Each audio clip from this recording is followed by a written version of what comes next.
जितना फैलाव होगा उतना जड़ों से संबंध टूटता है।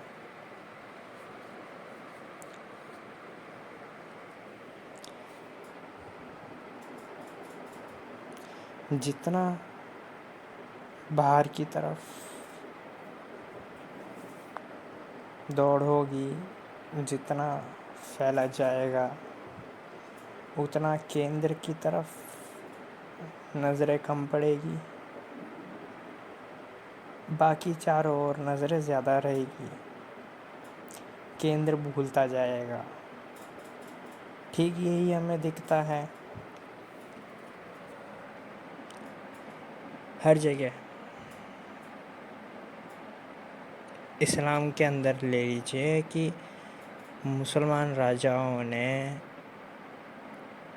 जगह जगह शासन करा इतिहास में, और लाखों लोगों का धर्मांतरण करवाया इस्लाम के अंदर। और जैसा मैंने बोला था, जितना फैलाव होगा उतना जड़ों से संबंध टूटेगा। आज दुनिया में नंबर 2 पर आबादी है मुसलमानों की, लेकिन जड़ों से संबंध टूट गया है।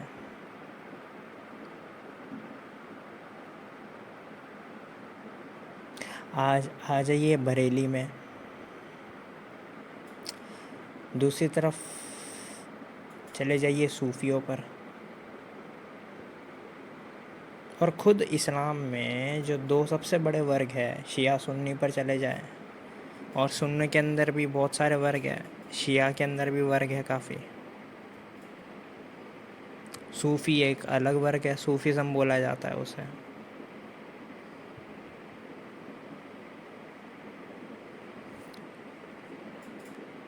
हालांकि एक आयरनी दिखती है, एक ही किताब है कुरान इस्लाम के अंदर। अगर हिंदुओं में देखा जाए तो कोई किताब एक है नहीं जिसे कह सके कि सब हिंदुओं के लिए एक ही किताब है। कोई हिंदू गीता को मान लेता है, कोई हिंदू वेद को मान लेता है, कोई हिंदू उपनिषद को मान लेता है। हिंदुओं में ऐसे अनेक किताबें हैं। इतिहास के रूप लिहाज से देखें तो सबसे पहले किताब जो आई थी हिंदू धर्म के अंदर वो ऋग्वेद थी। लेकिन कोई हार्ड एंड फास्ट रूल नहीं है हिंदुइज़्म में कि अब सब हिंदुओं के लिए ऋग्वेद ही होगी। लेकिन इस्लाम में हार्ड एंड फास्ट रूल है, हर मुसलमान के लिए कुरान ही होगी। कुरान के अलावा और बाकी सारी किताबें नीचे होगी, सबसे ऊपर कुरान रहेगी। लेकिन हमें देखने को मिलता है कि कई सारे वर्ग हैं, खासकर सूफ़ी वर्ग इस्लाम में, जो कि अपनी ही धारणा देते हैं, अपनी ही फ़िलॉसफ़ी देते हैं और उसी को ऊपर रखते हैं। ऐसा हमें मंसूर के केस में भी देखने को मिला था। मंसूर ने अपनी ही मूर्ति बनवा ली थी और उसी को ही पूजने लगता था। हालांकि इस्लाम में मूर्ति पूजा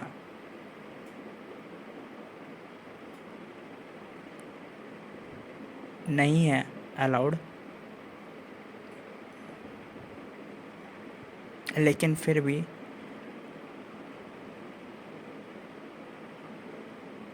हज़ारों मुसलमान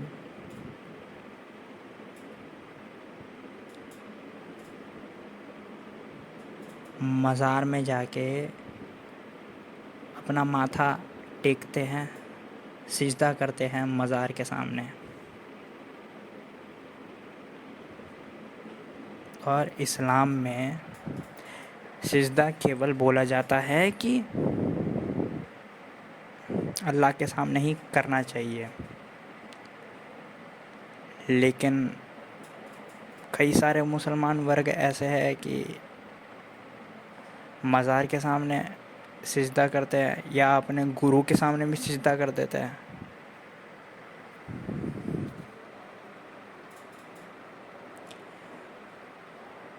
बीसवीं सदी में अहमद रज़ा ख़ान बरेलवी करके हुए, उन्होंने एक नया वर्ग शुरू करा इस मुसलमानों का, जिसे बरेलवी के नाम से भी जाना जाता है, या आप कह सकते हैं बरेलवी मुसलमान। उनका ये मानना है कि जो मोहम्मद है वो सर्वज्ञाता है, ओमनीसाइंट। यानी मोहम्मद को जो दिखता है उसका भी ज्ञान है, और मोहम्मद को जो नहीं दिखता उसका भी ज्ञान है, और मोहम्मद हर जगह व्याप्त है, प्रेजेंट है। हर जगह कण कण में मोहम्मद प्रेजेंट है, ये बरेलवी मुसलमानों का मानना है। और वही 20वीं सदी में एक और वर्ग उठा था, अली दियोबंदी करके थे, उन्होंने दियोबंदी वर्ग शुरू किया था। दियोबंदी का मानना है कि मोहम्मद बहुत सद्पुरुष है लेकिन इंसान है,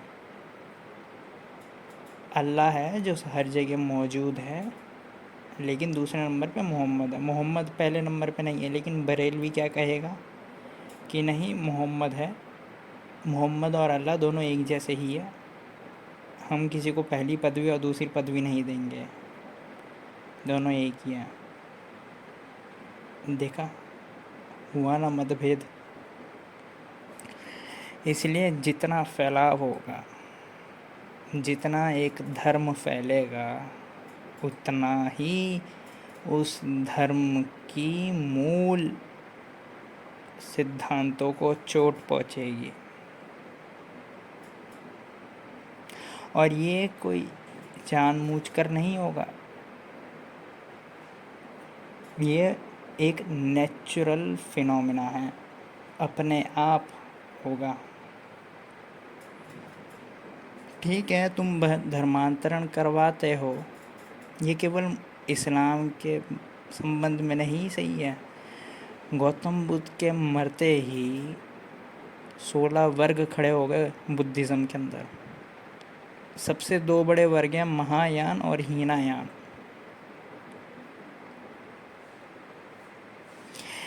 एक वर्ग मूर्ति को, गौतम बुद्ध की मूर्ति को पूछता है, दूसरा वर्ग कहता है कि कोई मूर्ति वूर्ति नहीं है, जो परमात्मा है वो अपने भीतर है, बस ध्यान करो और गौतम बुद्ध को याद करो, बस गौतम बुद्ध की जो टीचिंग्स है उसको पढ़ो और ध्यान करो। लेकिन दूसरा वर्ग गौतम बुद्ध की मूर्ति बना दी और उसके ऊपर ध्यान करता है। वही जैनिज़्म में भी दिखता है। महावीर के पहले तो कोई वर्ग नहीं था, जैसे ही महावीर गए उनके कम से कम 300-500 साल बाद दिगंबर और श्वेतांबर ने जन्म लिया, दो सबसे बड़े वर्ग जैन धर्म में। कहने का मतलब ये है कि चाहे जैन धर्म हो या बौद्ध धर्म हो या इस्लाम हो, जितना फैलाव होगा उतनी ही जड़ों से संबंध टूटेगा। जो मूल विचारधारा है उससे उतना ही भटकेगा।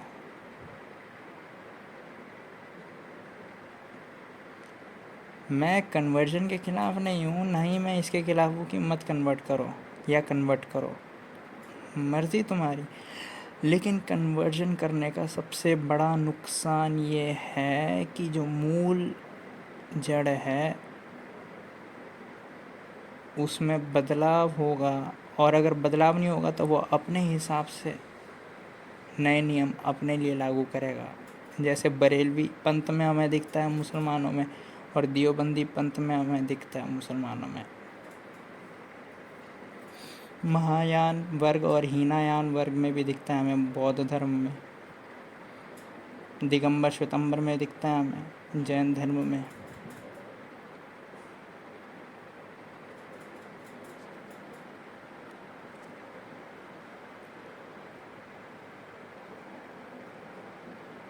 तो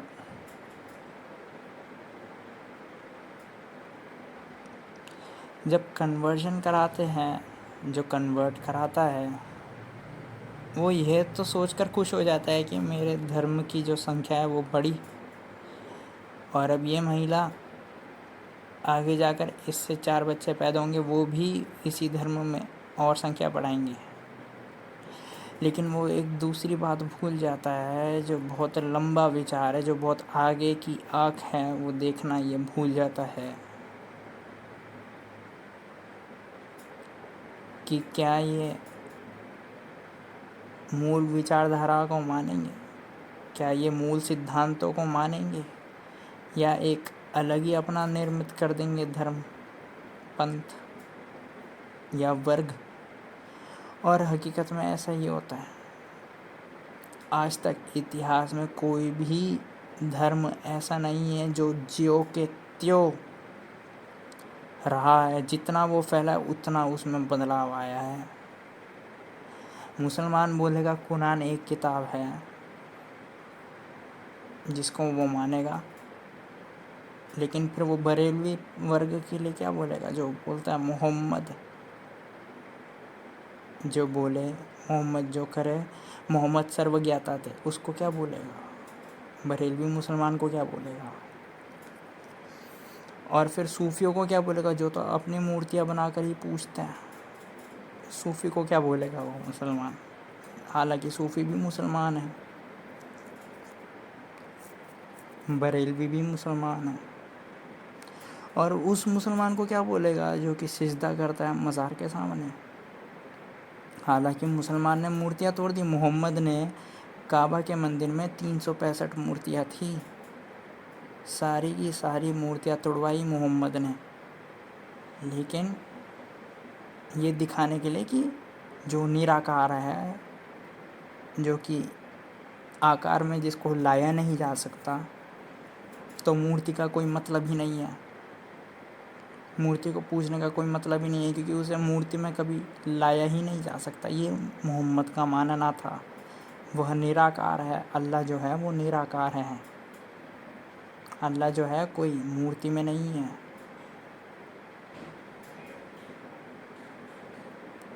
तो मोहम्मद ने मूर्ति पूजा का बहिष्कार करा, विरोध करा। और वही मोहम्मद को मानने वाला मज़ार के सामने सिजदा करता है। वही मोहम्मद को मानने वाला सूफ़ी मुसलमान अपनी ही मूर्ति बनाकर पूजता है अपनी मूर्ति को।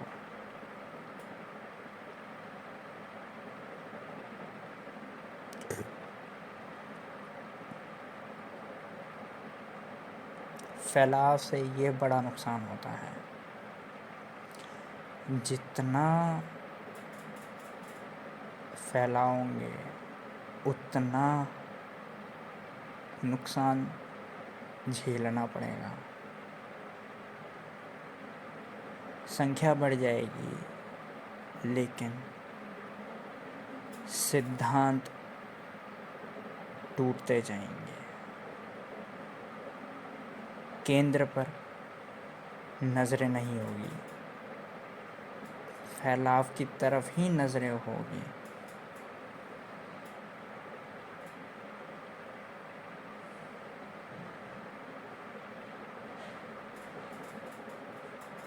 और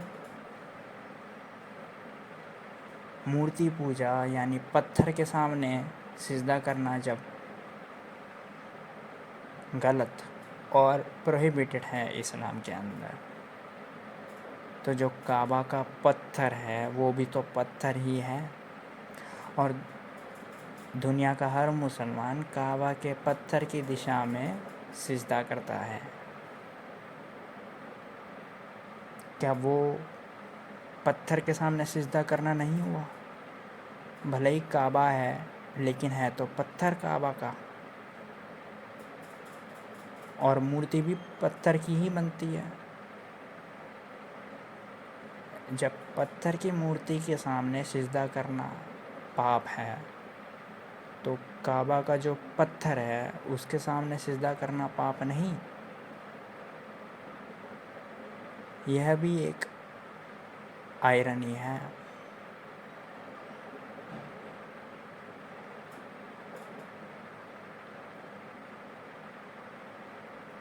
इसलिए मैं कहता हूँ ना शिया सही है पूरी तरह, ना सुन्नी सही है, ना देवबंदी, ना बरेलवी, ना दिगंबर, ना श्वेतांबर, ना महायान और ना हीनायान। अगर जानना ही है मूल विचारधारा, मूल सिद्धांत, तो सबको साथ में जानना। किसी एक को सही मानकर उसके बारे में ही मत जानना शुरू कर लेना। जैसे तुमने माना कि शिया सही है तो उनके ही ग्रंथ, उनके ही मौलानाओं को सुनोगे, नहीं, वो भी पूरे सही नहीं है। तुम भी पूरे सही नहीं हो, मैं भी पूरा सही नहीं।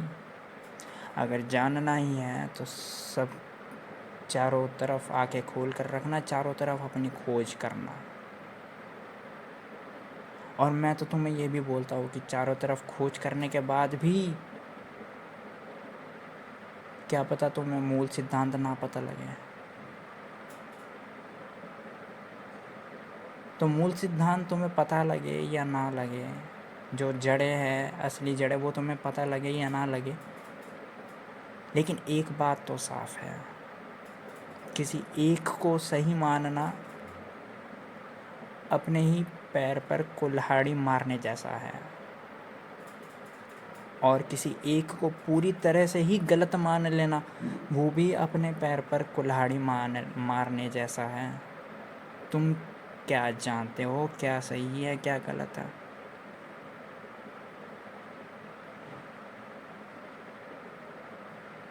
हाँ, जो गलती इन लोगों ने करी तुम मत करना, तुम फैलाव मत करना, तुम अपने तक ही सीमित रहना, अपने भीतर ही रहना, तुम फैलाव मत करना। जैसे मुसलमानों ने फैलाव करा, लाखों लोगों को मुसलमान बनाया, और अशोक सम्राट ने बौद्ध धर्म का फैलाव कराया, तभी आज पूर्वी एशिया पूरा बौद्ध है। ये सब क्रेडिट जाता है सम्राट अशोक को। लेकिन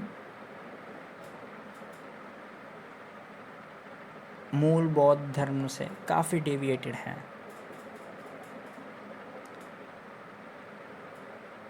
ये हर उस धर्म की समस्या है, या हर उस धर्म के साथ देखने को मिलता है जो फैलाव करते हैं। तो अगर ऑथेंटिक रहना है, ओरिजिनल रहना है, तो तुम अपने तक ही सीमित रहना, कभी फैलाव मत करना, कभी दूसरे को प्रेरणा भी मत देना कि मेरे जैसे हो जाओ या मेरा धर्म फॉलो कर लो। क्योंकि जैसे ही तुम बोलते हो कि मेरे जैसे हो जाओ और मेरा धर्म फॉलो कर लो, वो फॉलो तो कर देगा तुम्हें, लेकिन तुम्हारे जैसा होने की चेष्टा भी कर लेगा, लेकिन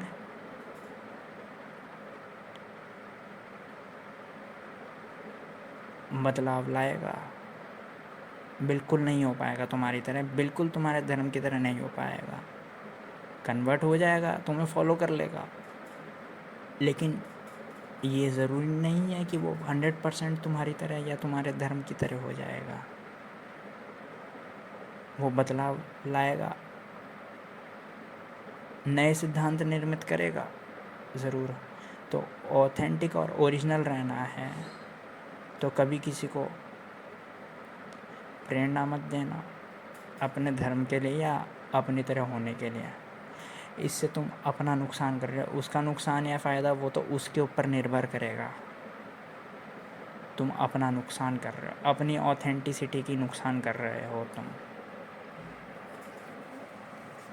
सब्सक्राइब करें अगर ये चलचित्र मददगार साबित हुई हो तो, और शेयर करें यह वीडियो।